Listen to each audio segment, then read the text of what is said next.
Coming up on today's Locked On Bucks, the Milwaukee Bucks just wrapped up their media day. I was there. We share some thoughts on some of the more interesting things that we heard, who we didn't hear from, and what one of the central themes throughout this day was. Camille and I get into that and hear from you guys coming up next on Locked On Bucks.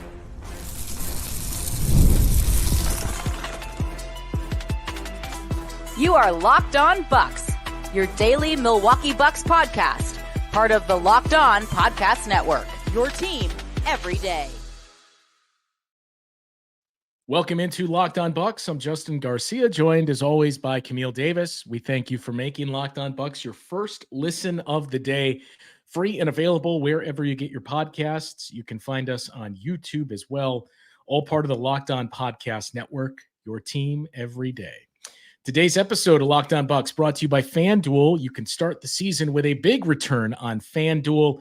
Place your first $5 bet, and you'll get started with $200 in bonus bets guaranteed. Visit FanDuel.com to get started. Well, Camille, as we record this at noon on Monday, Media Day wrapped up about an hour ago for the Milwaukee Bucks. It was an early start. Talking about it with a few members of the media there of, man, this is the earliest I've been up for this form of work since I don't even remember when. It was interesting. So a little different format. It was more rigid. And as we, kind of found out, the reason behind that, the Bucks are leaving for training camp. We knew that, but they were doing a practice shortly after Media Day wrapped up and then heading out to California to participate in training camp. We heard from all the names you would expect to hear from. I think the only caveat there is we didn't really hear from any of the young guys. It was a very vet-heavy presence. We didn't hear from the ownership group either, which we typically do. We just heard from John Horst and Doc Rivers to start the day. And then from there, we got into it with the vets and the new additions for the Bucks. I'll get to the individual players, but I suppose, where would you start? I know you were streaming as best you could through the Bucks website, but what was everything that you heard and saw tweeted out there? What was your biggest takeaway from this? Yeah, I mean, I think you want to start with health of this team. And that was something that was brought up a few times. Like, even when Doc Rivers was asked, what is your biggest challenge coming into this season? And he was like, well, health isn't like my challenge necessarily, but it's a challenge for this team. Like, we want to make sure we get to the playoffs healthy. He talked about like the connection of the team, so on and so forth. And then when they talked about Khris Middleton and just mentioned the fact, like, he had the off-season procedures. He's not going to be doing any like live work, but he'll be doing some skeleton work with the team. He'll be involved. It's just that we're holding him out for a little bit. And hearing Khris just go on again when he got up there and tried to nip it in the bud, knowing, they're going to ask some more questions, Khris. But, he said he feels great. He hasn't had any conversations at this point yet about his playing time and what the season's going to look like, and just trying to get to that 5-on-5 basketball, but just saying he feels good and that he was the only player noted of, going into camp with any injuries, meaning that what ailed Andre Jackson Jr. in the summer league seems to be completely healed as well. So that was some good news on the injury front for the Bucks. I suppose let's rip off the Band-Aid. And this is probably going to be a 2-part episode because there was a lot to get to. I think the heavy focus of this will obviously allow you, our viewers, to steer this and share some of your thoughts in the comments. But I think the heavy emphasis is going to be on what we heard from Khris Middleton. And the other big piece coming into this season was, what we talked about last year of the Giannis and Dame chemistry. And I think they both had some very interesting things to say about that. Giannis did not give his dad joke. I think it's now 2 years in a row that we didn't get one of those, but he did get a zinger in with his very last question that he was asked. So we'll get to that, but let's just get into the Khris Middleton piece here. So I think the report came out Friday afternoon, nothing like killing the weekend vibe with that. But the report came out, and I can't remember who had it. Maybe you remember, Camille, that Khris Middleton not expected to be ready for 5-on-5 when camp opened up for the Bucks. There was probably a big sense of frustration among Bucks fans when they heard that. I don't know if it's just hopium that we're ODing on here, but listening to him talk and listening to Doc and John Horst kick things off and talk about some of the plans with Khris, I didn't leave overly discouraged there. But again, I think the challenge is we've kind of gone through this before of, it's just this and that. And then, last year it was a month into the season before Khris Middleton was playing more than 20 or so minutes in a game. So we heard all the right things, but I guess I'll kick it to you. On a scale of 1 to 10, what is your level of concern with Khris Middleton right now? At this point, probably like a 3. It's not super high, just given the fact that it is September. We're approaching October right now. And what's more important than anything, as we've always said, it's important for him to be healthy once we get towards, the April, May, June part of the season. It was one of those things where you hear it and you just go like, dang, like, I wish that wasn't the case, just given the history he's had over the last few years. And he went a little bit more in depth about it today. We're just mentioning like each surgery that he had this season on his ankles was directly related to an injury that occurred in the season in that Phoenix game, which we know had him out for 16 games in the regular season when KD slid under his foot as he was shooting. And then when he twisted the other ankle in the playoffs against Indiana, which he continued to play through. And just mentioning like, as the offseason was going on, it just wasn't healing up the way that it was supposed to be. So we said, let's go in, let's clean this up and get to it. And a part of what Khris said that stood out to me was just him saying like he's learning, he continues to learn his body and just figuring out situations where it's like, I can play through this, and times when it's like, okay, this type of pain isn't normal. I need to back up, and just trying to manage himself. So at this point, my concern levels aren't super high for Khris. Again, not what you wanted to hear. Unfortunate hearing that he had to get double ankle surgery this offseason. And you don't want to hear off-season surgery, period. But from everything that he said and the team has said, it sounds like he's on track with what they have in store. And they don't seem to have too many concerns about him in the regular season missing a lot of time at this point. But what about you? What's it on a scale of 1 to 10 for you for concern on Khris? Based on what I heard today, it doesn't really change anything for me. I'm probably right around that same range that you are. I would say like a 3, maybe even a 4-ish, but that just has to do more so with the long-term stuff that we've talked about in the past of what does it mean defensively for Khris Middleton? What can you realistically expect there? I didn't hear anything today that let me think, oh man, this is going to be rough. I tried to transcribe all of these interviews as they were happening, and the Khris one was interesting. I feel like the guys that gave us the most were Khris Middleton, Brooke Lopez, and Damian Lillard. And Khris asked about playing time, and I think it was specifically brought up about last year with the way that it took about a month for those minutes to really kick up. And what is the plan? Are we going through the big onboarding process, or where are we at with that? And as Khris said, haven't had that conversation yet. Right. We haven't talked about playing time, back-to-backs, minutes threshold, any of that. It's more of just, let's work our way through training camp. Let's work up to getting out there on 5-on-5. And once we get there, we'll start to have the conversation. But, you mentioned him understanding his body, and I thought it was funny and very true when he said, our training staff has done a great job holding me together. I've had a lot of unfortunate steps the last couple of years, literally and figuratively, where he steps on KD's foot, as you mentioned, steps on a wet spot on the floor. And, you pointed this out too, of listening to my body, knowing what the limits are, knowing when to not push myself to come back, knowing, pain is normal, what pain is, but what version of pain is you're just going to have to deal with this versus this isn't smart to play through. And I think that's what the ankle surgeries really came down to, was if this was, a playoff time period that this happened on, as we saw with him dealing with that, that's the pain that you play through. But at this point, it's not just that pain will subside and go away at some point in the offseason. It doesn't. So now's the time to go in and clean that up. Right. Absolutely. So the Chris part, again, didn't necessarily know what to expect going in when he was going to speak. But overall, given the fact that he had 2 ankle surgeries this offseason, I think the news coming into camp is somewhat positive. He'll still be able to participate somewhat.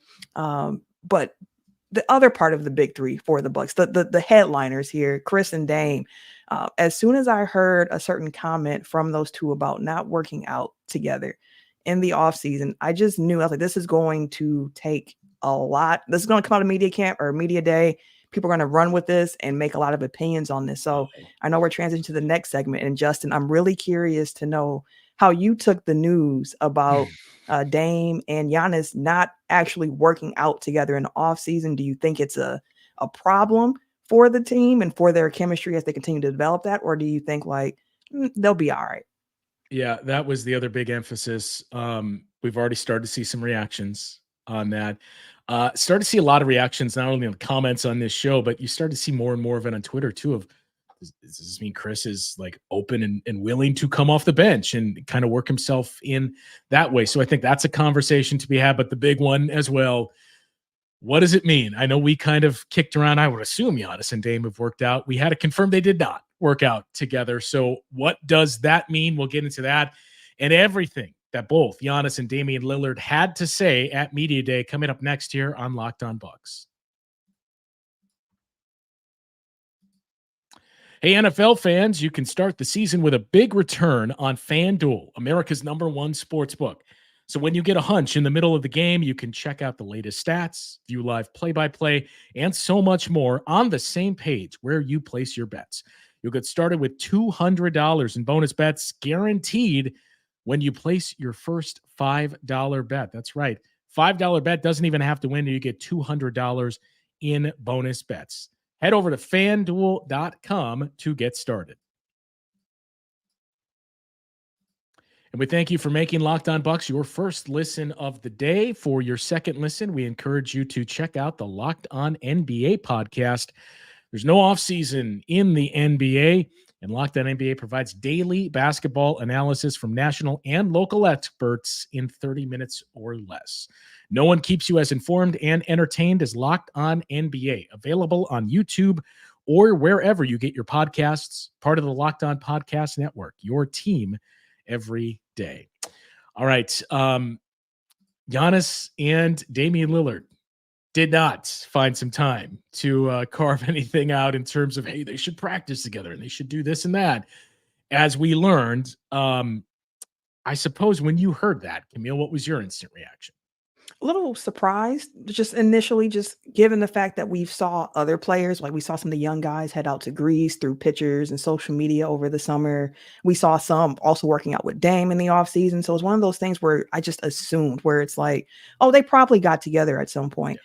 But once I heard that they didn't, and then they kind of explained why of, Dame saying like, I was going to go out to Greece, but also keep in mind too, Giannis was recovering from his injury, and Giannis himself said like, it was like another month after the Bucks season ended where he was still getting himself right. And it sounded like as if the Olympic, like the Greece training started a little bit earlier than what Dame expected at least. So the timing just wasn't right for them. And then Giannis mentioned he got married and they just could not find time to connect. So I was a little surprised by that. But when Dame got up and he talked a bit more, he mentioned like they've been communicating all throughout the summer and how he thinks that the communication piece of it was a really crucial breakthrough for their professional relationship of being able to talk to each other the way that they need to in order to be successful. And when he brought up about the game 4 against the Pacers, when it was just those two in the locker room and they really got a chance to be like, listen, me and you have to figure this out between us, and how that opened up everything for them going forward.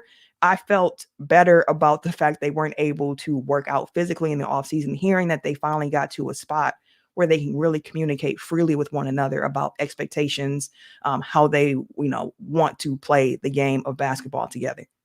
There are a couple of things that really struck me. You touched on one of them, and we see some of that in the comments as well. The communication factor. Dame mentioned this a couple of times, almost to protect himself and the team, to say, look, just because we practice together doesn't mean like, oh, everything's working now. That the communication part was huge, and stressing the vulnerability and, like it just takes time to be around someone to know how do you communicate that. Like he said, it took me, 10 games at the most to kind of realize what it was going to be like to play with Giannis. And you'd pick up some smaller things along the way too of, oh, so he looks to get the ball here or there. But after a handful of games, I know his mindset, and being with him in practice, I know what he's viewing and how he's viewing it. That part's easy and that's knocked out of the way.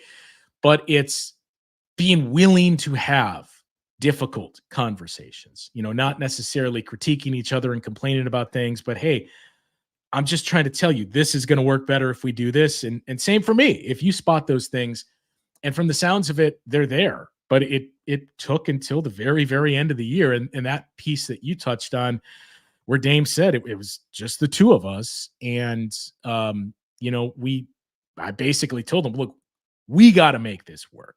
And I do think since then, the communication has been wide open. We're there. They have communicated throughout the offseason. The Greece part that you mentioned in terms of their training starting earlier probably did throw a wrench in everything for Dame. Greece going as far as they did too probably added to that as well. And I mean, I know people are going to push back and say, well, why didn't Dame just go out to Greece? We saw all the young guys do it. The young guys aren't fresh off of a divorce with young children that they're still dealing with and mending that stuff, as Dame talked about that stuff too. So I do think it was a matter of, I wish we could have gotten some time together, but we don't view that as make or break. It's the communication part. And it's the other centralized theme that we heard throughout this day. And frankly, Damian Lillard was the guy that I thought put it into words the best when he talked about his own experience, just where this team was a year ago. And Camille, if we read between the lines, and I'm going to be very careful here with what I say, it just seemed like a total mess, even beyond levels that I think a lot of us comprehended a season ago based off some of the things that we heard Damian Lillard put out there. We've heard him say it was a blur for him last year and how quickly things happened. Saying, look, when I look back at last year, it's pretty clear I was just trying to get through the year, find something positive that I could hold on to and take with me into the offseason and use that as momentum. But he kept going back to that, saying it was a blur. It was a lot that we were dealing with, and kept going back to, and we heard this from Brooke Lopez too, things that weren't working. But I thought maybe one of the more telling things that Dame had to say was the quote when he talked about his relationship with Doc Rivers and how that has really started to build up here, and kind of described where things were at, saying, we, as in he and Doc Rivers, we just kind of got into this thing together. And at the time that Doc Rivers arrived, we heard everything that was being said about us. It wasn't good. We were dealing with losses. It wasn't pretty. There was a lot that was happening. And, collectively, we got thrown into that together. We shared that experience, and now it's something that we've been through together. We're familiar with each other, and that familiarity and going through those growing pains are the things that you really kind of need, at least according to a handful of players. And Bucks fans are going to hope that's the case. But that was the message we heard quite a bit from Damian Lillard wasn't great last year, for me personally, but for the team as a whole.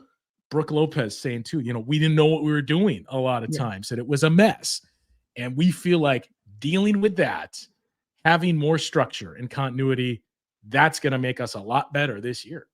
Yeah, I'm really glad you brought that up, because that was just really honest of Dame and for some of the players to allude to. Now, they didn't go into depth. We didn't get like the TMZ breakdown of everything that was going on with the team, but the way he said it, it's just like when it happened, like there were just a lot of things that weren't great going on with the team last year, understanding roles, so on and so forth, and how important it was for them to get through that.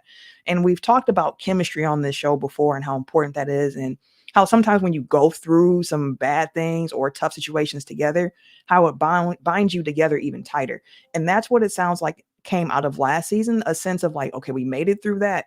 We are now establishing the ground beneath our feet, and we are going to be able to get through it together. And even Doc mentioning the fact, like he said, I knew 10 days in of coaching this team last year that when training camp rolled around, we were not going to do it locally. We were going to go somewhere. to kind of force more of that team development there. And I love the fact that he pointed out, like, hey, listen, with this team after practice, Giannis goes home, Khris goes home, and Dame was mentioning the fact that, he went home as well. And it wasn't just enough time for guys to really build that relationship as well. So being able to go away for training camp where the team has to be around each other. I know Brooke Lopez made a little joke, like I'm a little antisocial at times too. So we'll see how that goes full round. But I think it's going to be good for the team to get away and continue to build after going through a season last year where, to their admission, things just weren't right. They had a lot of miscommunication, misunderstandings about roles.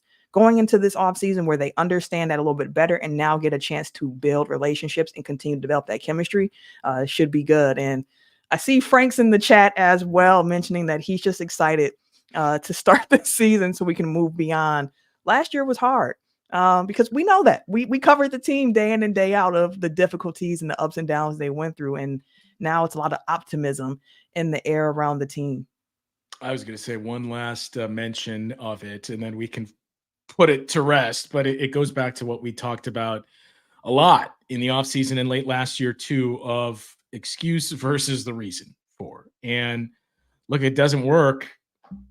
It's an excuse, right? If it comes up to this again, where we're talking about a disappointing season for the Bucks, there's chemistry issues, it just doesn't click, then it's okay. We heard that it was hard and you had coaching changes and you had X, Y, and Z, but doesn't matter if you don't produce. So that's going to be the very interesting, telling thing to keep an eye on this year. Giannis had some interesting things to say as well.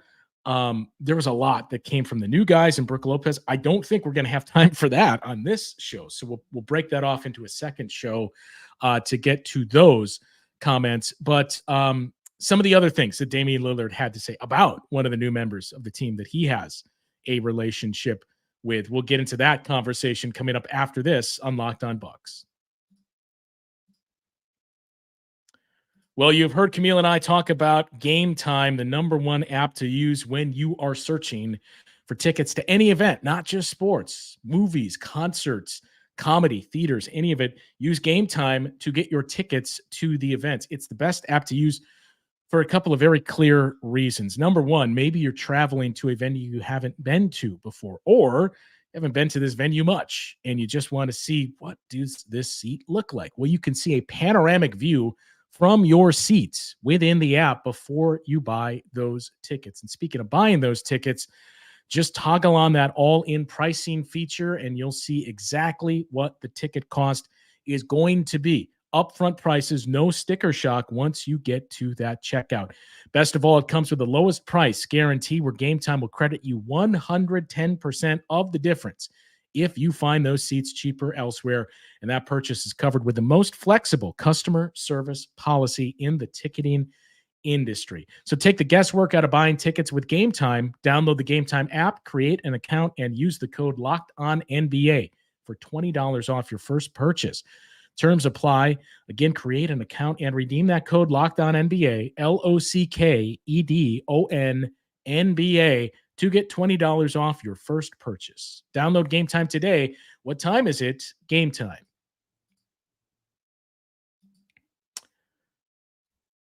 All right, Camille. So we heard quite a bit from Damian Lillard. And, one of the other comments we see, if we shift away from all the things that didn't work for this team and rehashing that over and over and what Dame went through, and just go to more of what we heard Dame did this offseason.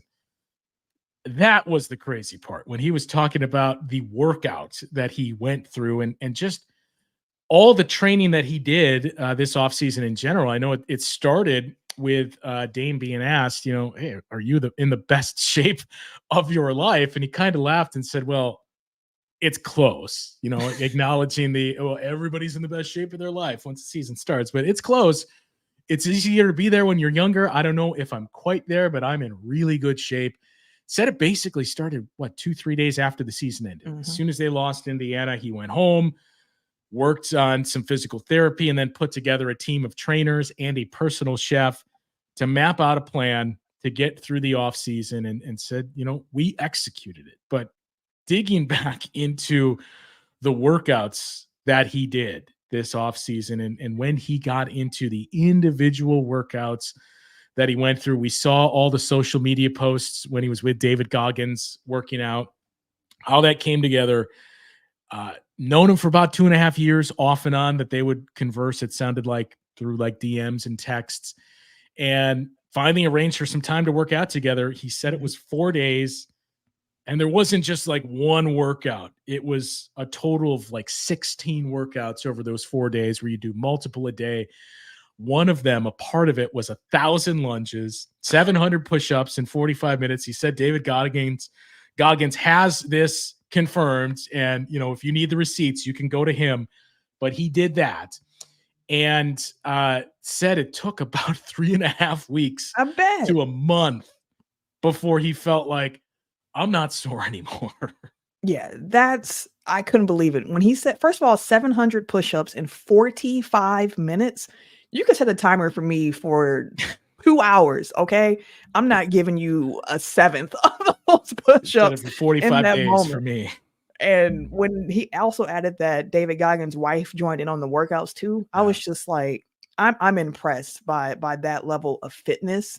And I love how Dame said, but those workouts, even though they were grueling physically, because again, 1,000 lunges, 700 push-ups in 45 minutes. But he mentioned like the piece that comes out of it is just the mental. Like, it was more of a mental workout than anything else as well, which says a lot given the physical toll that those types of workouts would have on a player. So love to hear how he said it felt like it made him stronger mentally. And when you think about like the playoffs and those clutch time moments, you always hear players mention like, what can you do when you're at your point of exhaustion? When it's time to perform and you feel like you have nothing else to give, how much more do you have in your tank? So love to hear the workout story with him, talking about diving into that more. And I love Frank adding, we need to keep David Goggins away from other Bucks players because, hey, listen, needing 3.5 weeks, almost a month to recover from a workout, that's tough. That's tough. It depends on the player. I suppose that some Bucks fans would push back with. I think the other thing of interest that came from Dame's sit down with the media was his personal life. Yeah, where he's at there, as he said, look, I keep my personal life personal. I'm gonna let it be that. I respect Glorilla as an artist. We know each other, but as far as anything else, there's nothing going on there. So a very, very candid version of Damian Lillard, but just kind of closing the loop on him. The other part that really struck me was, and again, we've heard versions of this at least before. So you're walking the dangerous line, and I know it's what Frank was getting at too. Of look, we've heard it. I think there was a lot of the discourse last year over Doc Rivers too, of the I wouldn't wish this on anyone stuff. We've heard it. Now we need to see the results. But when he talks about himself last year and said, my teammates and coaches are going to get the real version of me this year. I know what type of year I had. I know the type of summer that I had and the preparation that I put in this year versus where I was at last year. They'll get the real version of me this year. And that's all I really have to say about that, because I think one of the common questions that was brought up to each one of these players that we heard from was, do you guys feel disrespected, or do you feel like you are being slept on? And it was basically Khris that I think gave the most candid answer there. Which surprised me. I did not expect it to come from Khris to be the one to be like, no, we heard it. Like, I think we should be playing on Christmas Day, but it is what it is at this point. We can't really do too much about that. And our locker room still has a lot of confidence in what we're going to be able to do. And even Doc mentioned it. He's like, yeah, people say they don't hear the stuff, but like everyone hears it. We're all aware. And he mentioned, I don't even have to use that for my motivation of this team. It's going to use itself. And again, we've mentioned it this summer. Like, this is a team that seems like they're going to have a little bit of a chip on their shoulder, that kind of I don't want to say underdog, because they're still seen as one of the top teams in the East, just maybe not as high in that pecking order as they have been in years past. So it's a thing for this team where, like, yeah, you hear the outside noise, you hear how the media feels about you. So what do you do about it? Again, as Giannis was asked about like just the playoffs and making it, going on a run, he's like, we got to get out the first round. Like, we haven't done that in 2 years now, and we have to get out of the first round. So again, We talked about reasons and excuses. Now it's time for the Bucks to have reasons behind, what they're going to be doing. And they can't afford another first round exit. And hearing how this team appears to be heading into camp, it seems like there's a great mix of guys. John Horst reiterated what we heard earlier in the offseason as well about returning vets, the new vets, the young guys, so on and so forth.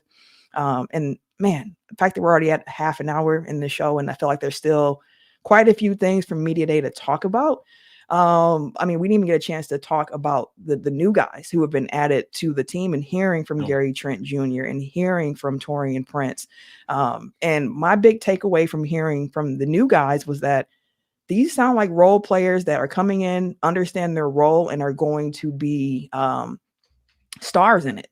Like hearing Taurean Prince mention, like the first thing that he did was try to get the 3-point assist makes for Giannis and Khris and Dame, so he could be more aware of where they are on the court, so how he'll know how to operate.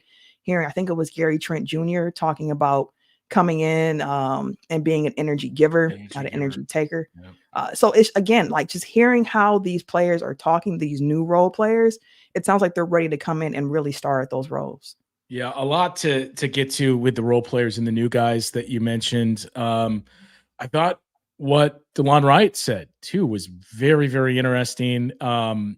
Just in terms of his approach now versus where it was the last few years, and why this made the most sense for him to come to Milwaukee and join the Bucks. It was also interesting to hear Gary Trent not downplay, but not really play up the relationship with Damian Lillard being as much of a factor in him signing with the Bucks for the veterans minimum.